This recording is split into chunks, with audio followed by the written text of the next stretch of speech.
Okay, let us analyze the various means that Nigerian laws prohibit people from buying themselves. Let's talk about euthanasia, that is mercy killing, and abortion.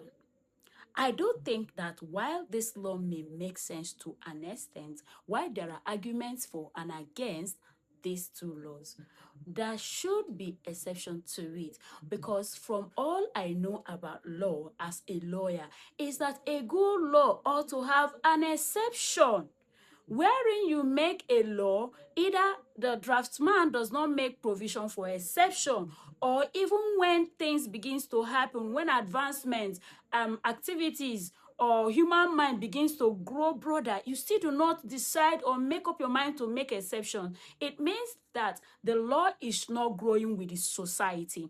Now, in the case of abortion, when a person gets pregnant, and now we have medical technology that helps people to detect the the sex of their fetus and the health status of their fetus. So a couple goes ahead to find out that the health status of their incoming baby will not be nice. The law says, thou shalt not abort. Is the law being fair, especially to the unborn, whom from the day he or she will ever be brought into this world will be forever dependent on another, because the person will be a special need child? How fair is that? There are some other arguments in my head, because I do not want this video to be long. Let me proceed to euthanasia.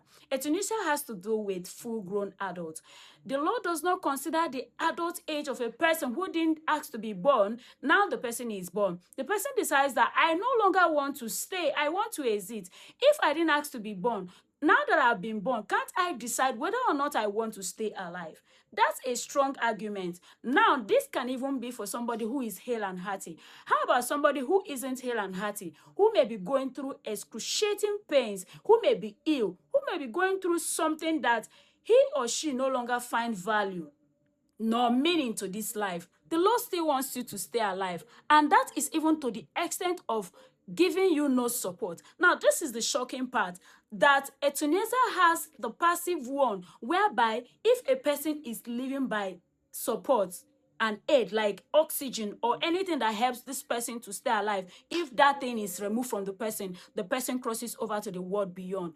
Does the law or the government make provision for people who can afford it? When it gets to that instance, circumstances now forces you to buy, even if you don't want to. But when it is your decision to say, I no longer want this suffering, the law is against you. To my mind, this law is not